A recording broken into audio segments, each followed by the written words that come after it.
Sathya Sai Speaks, Volume 13, Chapter 23. The Sai Religion, Part 2 of 2. Merging in the Source is the ultimate destiny.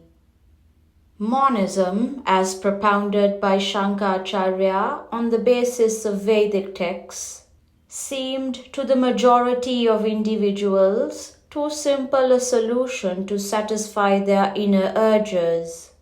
They had in them the yearning to worship, to dedicate themselves to a higher power. They could not grasp the truth of their inner reality being the one and only. Their emotions and activities had to be sublimated by disciplines of devotion. Therefore, Ramanujacharya commented upon the Vedic texts and religious scriptures from a new point of view. This made the Advaita take on a special outlook, so it was called Vishishta, special Advaita, non-dualism. The path of devotion was laid down to enable man to merge with God. The goal is mergence, as the rivers know and strive for. The waters of the sea is raised by the sun as clouds into the sky, and the clouds pull them as rain back into the earth, in order to flow back into the sea through many a ravine, as a stream or tributary-fed river. Merging in the source from which one took form is the ultimate destiny. The river has the passion of overwhelming love, which leads it down the slopes until it reaches the loved one, where the lover, loved, and love all three merge in one illuminating ecstasy. Prema, highest love, is the attachment to God that does not allow anything to interfere or diminish its quality or depth.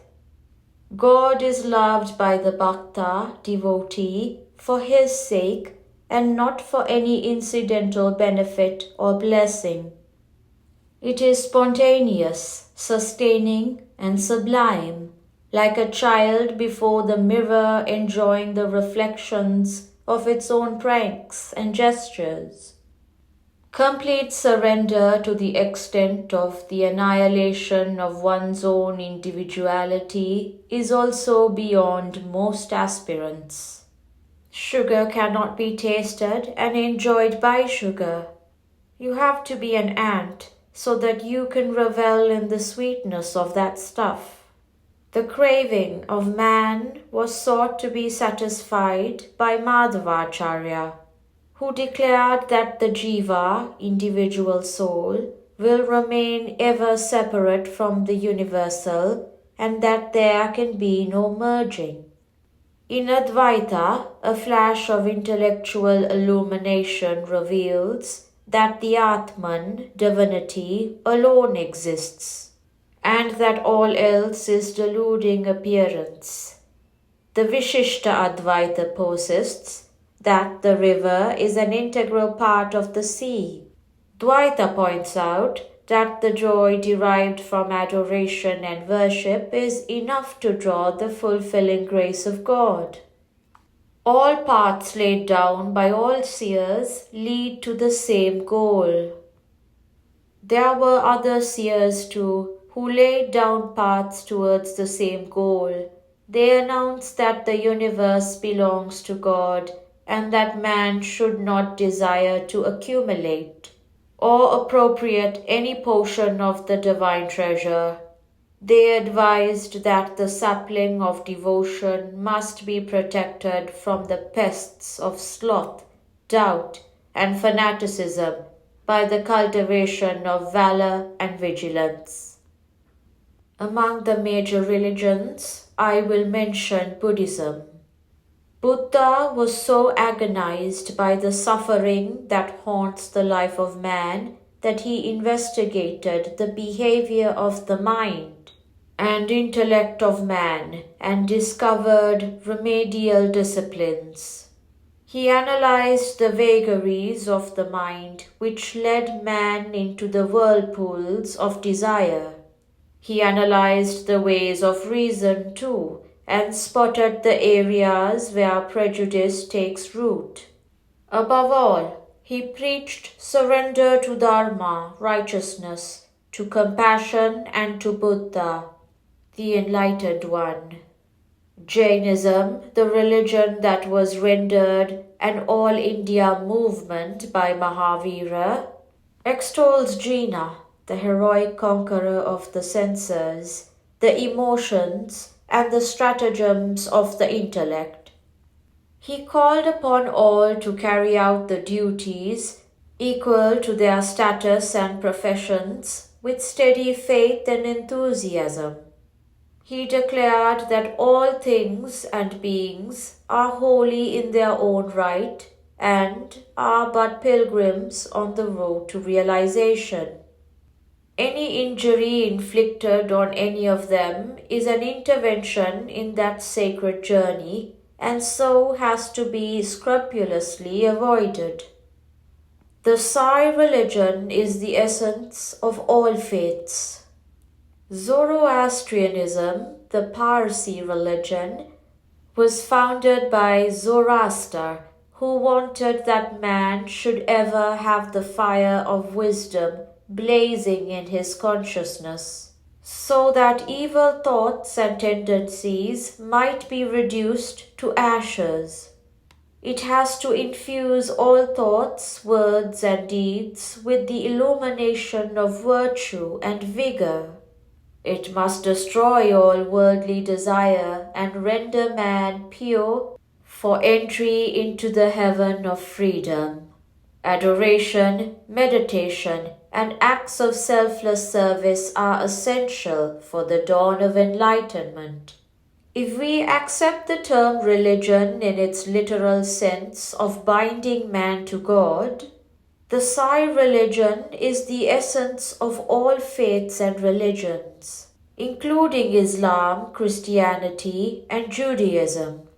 The motive behind the formation and propagation of all these different faiths is the same.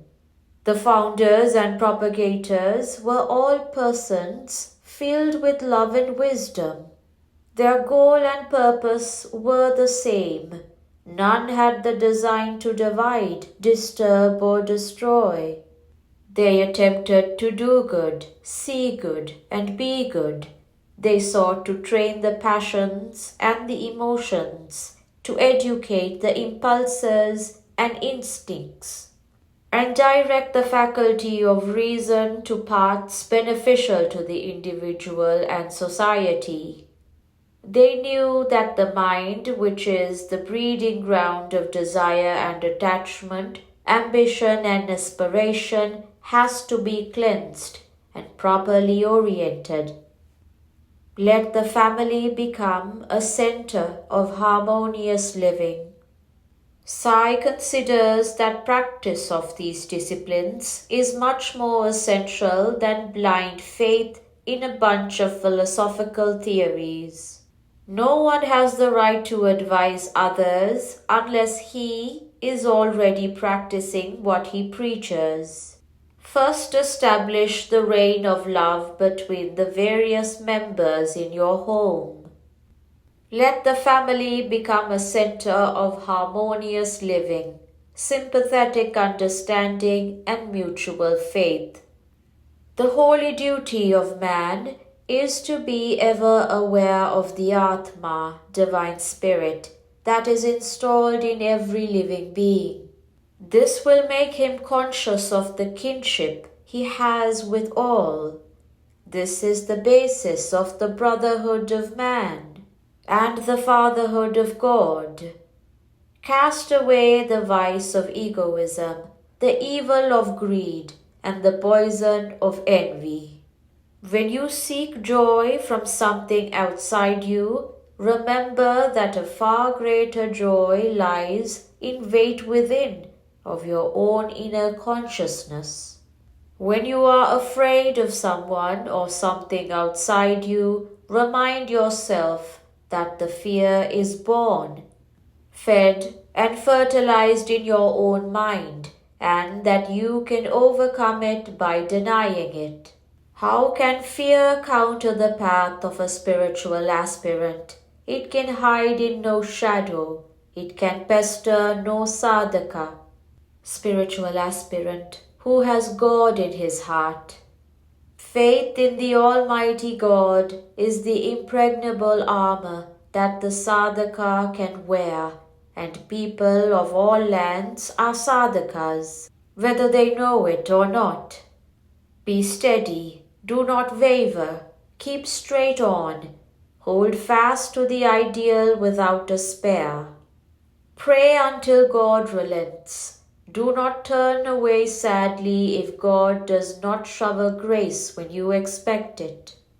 When a religion wants to extend its influence, it has to resort to the vilification of other religions and exaggeration of its own excellence.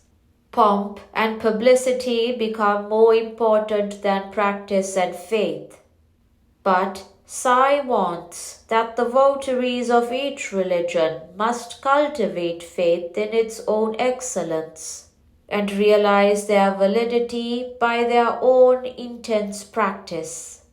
That is the Sai religion, the religion that feeds and fosters all religions and emphasizes their common greatness.